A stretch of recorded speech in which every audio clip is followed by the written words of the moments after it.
नमस्कार दोस्तों। भारत के प्रधानमंत्री ने मणिपुर पर मन की बात तक नहीं की, लेकिन यूरोपीय संघ की संसद में जलते हुए मणिपुर पर चर्चा हो रही है। कितनी शर्मनाक बात है कि हम बनते बहुत बड़े तीसमारखा हैं, लेकिन अपने एक राज्य मणिपुर को जलने से नहीं बचा पा रहे। सोचिए, बेल्जियम के ब्रसेल्स में भारत के एक जलते हुए राज्य मणिपुर पर चर्चा हो रही है। महीनों से जलते हुए मणिपुर पर यूरोप के देश चिंतित हैं, लेकिन हमारे राजा के माथे पर कोई शिकन तक नहीं है। पता नहीं माँ से मोदी जी, माँ से मणिपुर पर माँ से मौन क्यों हो जाते हैं।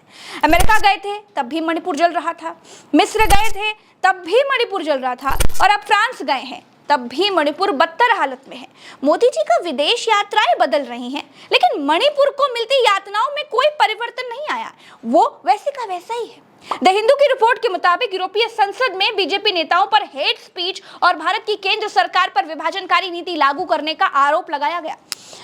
आप्सपा यानी arm force special power act, UAPA मतलब फॉरेन कंट्रीब्यूशन रेगुलेशन एक्ट जैसे कानूनों के दुरुपयोग का आरोप भी लगाया गया है। यूरोपीय संसद के प्रस्तावों में बहुसंख्यक मैतेई समुदाय और कुकी आदिवासियों के बीच झड़पों पर भी चर्चा की गई है। दोस्तों विदेशी संसदें हमारी बातों पर चर्चा कर रही हैं, हल निकालने का प्रयास कर रही हैं, कोशिश कर रही हैं। और हमने क्या किया? हमने नई संसद बनाई, उसका उद्घाटन किया, खूब फोटो खिंचवाई, दंड वंड लेकर खूब घूमे टहले, साउथ के पुरोहितों को बुलाया, संदेश भी दे दिया कि साउथ के लोगों हमारा हल कर्नाटक जैसा ना करना। सब कुछ हुआ, लेकिन संसद में चर्चा नहीं हुई।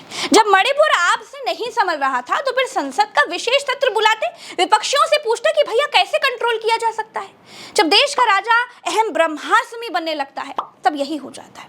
आपके घर की लड़ाई की चर्चा चौराहे पर होने लगती है, और वही हुआ। भारत के मणिपुर में फैली दो जातियों की लड़ाई की चर्चा यूरोप के चौराहे पर चल रही है। डबल इंजन की सरकार ने एक हंसते खेलते राज्य का भट्टा कैसे बैठाया, पूरी दुनिया ने देख लिया है। दोस्तों यूरोपीय संघ में 12 जुलाई को 6 संसदीय दलों ने एक प्रस्ताव पेश किया, जिसमें मणिपुर हिंसा को न रोक पाने के लिए मोदी सरकार और उनकी पार्टी भारतीय जनता पार्टी की आलोचना की गई थी। प्रस्ताव में हिंसा की निंदा करते हुए यूरोपियन यूनियन के शीर्ष अधिकारियों को यह निर्देश दिया गया था कि वो स्थिति में सुधार के लिए भारत से बात करें। इतनी फजीहत होने के बाद भारत की तरफ से बयान जारी किया गया है कि हमने ईयू सांसदों से स्पष्ट कर दिया है कि ये पूरी तरह से भारत का आंतरिक मामला है, लिहाजा चर्चा के दौरान वो इस बात को याद रखें। ठीक बात है दोस्तों, नरेंद्र मोदी तो मणिपुर गए नहीं, फ्रांस गए हैं, और फ्रांस के ठीक बगल में है बेल्जियम, और बेल्जियम के ब्रसेल्स में है यूरोपियन संसद। विधि का विधान देखिए, मोदी मणिपुर नहीं गए, लेकिन मणिपुर की चर्चा फ्रांस तक पहुंच गई। यहाँ तो अपने देश में मणिपुर का मान नहीं बोल पाए, लेकिन विदेशी पूछ रहे हैं तो भारत सफाई दे रहा है कि यह हमारा आंतरिक मामला है। जब नरेंद्र मोदी दो देशों का युद्ध रुकवा सकते हैं तो मणिपुर की हिंसा शांत क्यों नहीं करा पा रहे? सवाल तो है, लेकिन कुछ भी हो, ये बात ठीक है कि यह हमारे देश का आंतरिक मामला है। विदेशियों की दखलंदाजी हम बर्दाश्त नहीं करेंगे, लेकिन हमारे देश की सरकार डबल इंजन वाली सरकारों की नाक के नीचे मणिपुर में जो हो रहा है वो भी बर्दाश्त के काबिल बिल्कुल नहीं है। मोदी जी, आप फ्रांस घूमने से पहले एक बार मणिपुर घूम लेते ना तो कितना अच्छा होता। मोदी जी का हर राज्य से कोई ना कोई पुराना नाता तो निकल आता है।